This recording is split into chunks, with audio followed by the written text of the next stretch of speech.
Hey, what's up everyone? This is Anthony from Anthony's Customs, and for this review we are looking at the Marvel Legends Captain Marvel. This is obviously the female version, Carol Danvers Captain Marvel, and ever since I saw this at Comic-Con, I was pretty excited for this figure, just like the Scarlet Witch. This one and that one were the two I was really looking forward to in the wave, so I'm happy to have it, and it mostly lives up to what I was hoping it would be. She stands about 6.5 inches tall to the top of her mohawk. Mohawk and head is sculpted well. I'm glad they added that sculpted part around the ears because that's accurate, so that turned out good. The hair is painted well, sculpted well, face is painted well. Really no complaints there. With the other head, by the way, neck articulation, just a standard ball peg. The other head, I don't mind the hair sculpt. I don't mind the face sculpt, but for some reason, the face is super shiny. It's like a polished plastic. And her eyes are looking up and to the side. So it's not ideal, but it's definitely not bad. It's satisfactory for sure. And the hair is painted really well also. So no real complaints there. Like I said before, this figure was really going to come down to the paint job, since it's got kind of an intricate paint job for being just a standard $20 figure. And for the most part they delivered. They did kind of botch it here and there though.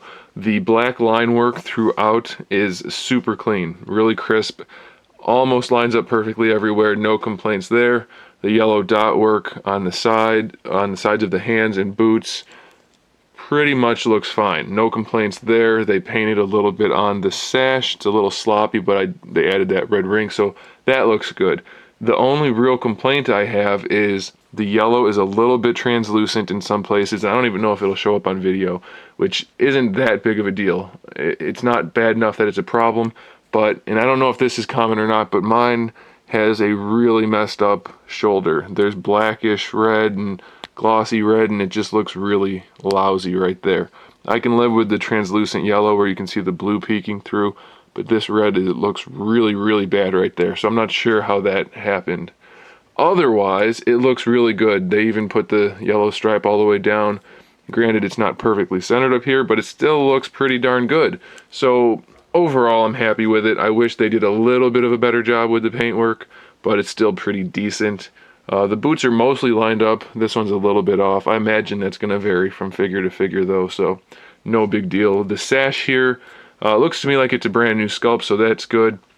The chest looks like it's a brand new sculpt to me also. I might be wrong about that, but I don't think I've seen that exact sculpt before. It could be the same as Moonstone, but I don't know. I think she has a little bit of a different sculpt. So we saw the two different heads. She also comes with one of Jubilee's little fist purple glitter things, and that just goes over her fist. Soft plastic, translucent plastic, so that's fine. You already saw the head articulation. You'll be able to pose the heads just fine. Short hair means you can pose them however you want to. Standard ball hinge for the shoulder. You can get the arms out as far as you need to, no problem at all. And then they did follow the paint job all the way around, so that's good. Bicep swivel, single jointed elbow, but that's okay. You get another swivel right there. You get a swivel in the wrist and a hinge in the wrist. She does have fists on both sides. The diaphragm joint that she has works really well. I really like how they've been doing those lately. They don't have the ugliness of a waist twist, but they do have the posability, so that's good. You can rotate it, lean it all the way around, no problem at all. This is a harder piece of plastic for what I would expect, but it isn't connected, so it really won't get in the way too much. As far as the hips go, you can bring them all the way forward. You can bring them to the side just a little bit, not nearly as far as I would have liked. Just like the Moonstone figure, pretty much the same issue there.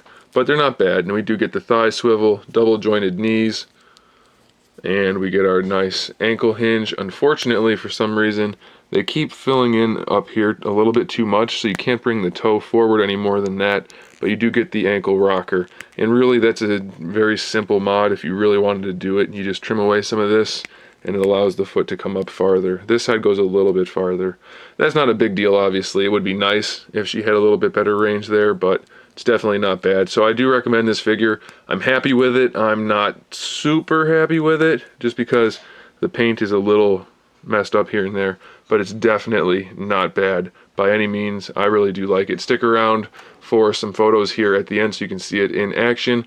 Make sure you check out Big Bad Toy Store, where I got this figure, and I get most of my figures actually. They carry just about any line you want to get, so you should check them out indeed. I'm not just saying that, I actually do shop there.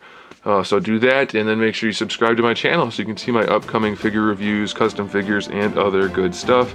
And in the meantime, keep collecting.